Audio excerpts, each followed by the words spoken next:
Hello everyone, my fellow boxers. Today we're going to break down defensive techniques.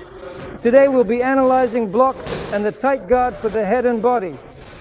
Watch and enjoy. Now look guys, here's what you need to know about the tight guard. Maintaining a highly defensive tight guard position certainly has its significant disadvantages and drawbacks. The first major drawback is that when your arms and shoulders begin to feel heavy and fatigued, you naturally begin to tense them up a great deal just to successfully deflect and block the incoming punches.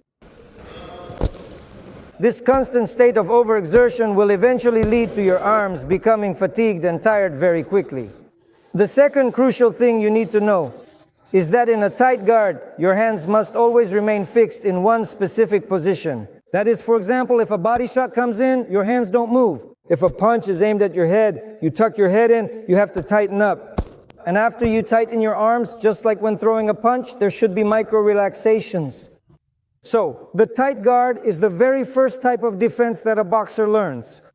In other words, it's one of the most reliable forms of defense. Most often, boxers use it when they're already very tired. And this is the kind of defense that works at all ranges, mid, close, and long distance. Many boxers start out with a tight guard. That is, they immediately put themselves into a tight guard. The first issue is overexertion. The second is that they deprive themselves of vision, they block their own eyes, just cover them up. Your hands should be in line with your line of sight through the gloves. I'll say it again. If needed, you tuck your head in, press your head down. The second point, when blocking hooks, the block isn't set like this. You don't raise your elbow. It's set like this. The hand shifts and there's a softening, a natural cushioning against the punch so you can sense the direction. A lot depends on this. The same principle of cushioning works for the body. You can just use a tight guard like this. Go ahead, Andriushka. You can even move straight toward your opponent, pressuring him to disrupt his work. There's also a moment when you start to push in to make your opponent overextend, basically drawing him out, pulling him toward you to get his legs moving. So the very first exercise you are going to do today starts with the torso. That is to say, you throw two powerful straight punches directly forward, and then follow up with two hooks coming in from the side. And then you simply switch your stance to the other side. In other words, the principle is, you hit me, I hit you. Leva, look, you're doing everything right. Right here, you brought your hands together for him. Now look, if you need to hit him in the side, just move your leg together with your arm, stretch out so that he bend his body, make him fold. There you go. And twist just a little bit. Good job.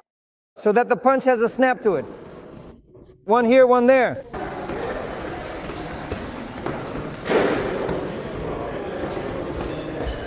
Now you're going to transition to the head. And here I'll just give you a tip so you can see. That is, very often, this is just my personal experience, when you raise your hands too high, you can't see anything. So look, if you put up a tight guard, one of your hands should be just a little bit higher. So these are the kinds of details you need to pay attention to. Why do you need to do this? So that at least one of your eyes can see your opponent, at least one.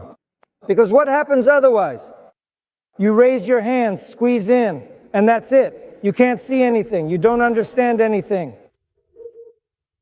So now when you bring your guard up, bend it just a little so that at least one eye can see. Now another point about your hands like this. Don't do it. Turn them slightly so that this part of the glove is facing out. This part right here. Because if you do it like this, there are no muscles here to hold it. If you just turn it a little, your hands will be in a more stable position. Like this. You can attack with a tight guard against a punch, or you can make your opponent miss. You need to try both ways. Plant your feet firmly. Be careful. Look, this is also a mistake. One of the common mistakes. You're rushing, just rushing. Take it easy and make sure you do it clearly. Do you see the punch? Can you see it? Keep both hands up, both hands. I'm telling you, you won't be able to hold it like that. There's a difference. You can keep your hands like that, but then you'll have to raise them so the punch lands here. Because, I'll say it again, there's this moment. See how dangerous it is? Keep your hands up. 1, 2. He bent it just a little. Can you see? Is your vision clear?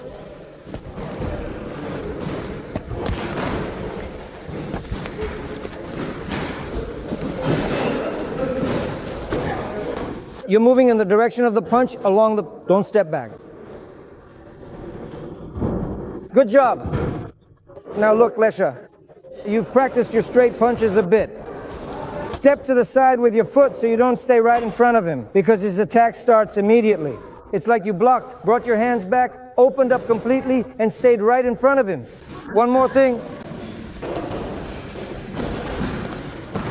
Look, you should start your movement from this side, right after you finish these punches, and then carefully go over here. That's good.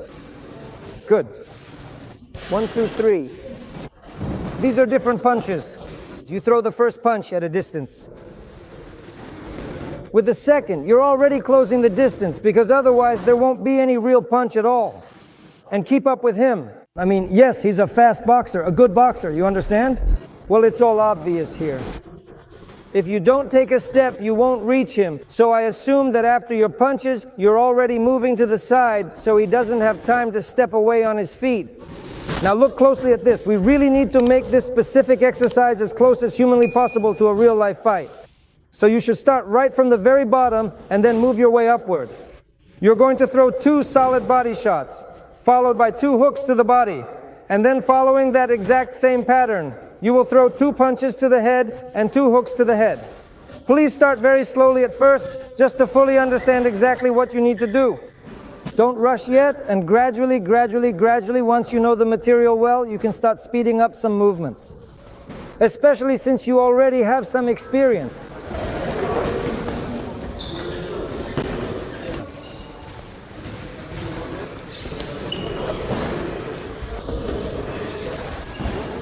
Now you're starting with a very small, gentle movement. Everything is just like in a real fight. The only thing is, you control the force of your punch. So whether you go up or down is now up to you. The only thing is, make sure to clearly separate the movements. Don't just mash them together. When you're being hit, what should you do? Defend yourself. So don't try to counter right away. Let his attack finish first. And then your attack begins. Everything is just like in a real fight. Boxers, you understand what I mean? Are the boxers ready? All right, first round. Fight. Block defense, close defense, body, head, box. Don't bend your body too much. Don't move your arms too far from your torso.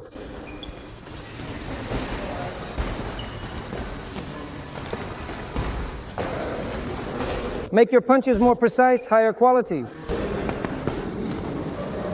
Defend yourself fiercely. Clamp down. Don't deprive yourself of vision. Peek through the gap. Squeeze your arms. Lift up from below, one motion and immediately up. And so from training to training, the potential for defensive actions grows, because on the basis of this seemingly simple defense, all other defensive actions are built. Therefore, when it comes to beginners, gradually, step by step, by the time they get to sparring, you need to prepare them so well mentally, right here in their head, so that they psychologically understand which type of defense will work for them in each situation. So, guys, don't neglect the high guard defense. It's a reliable, very reliable defense. Use it and you'll take less damage. And with that, until next time.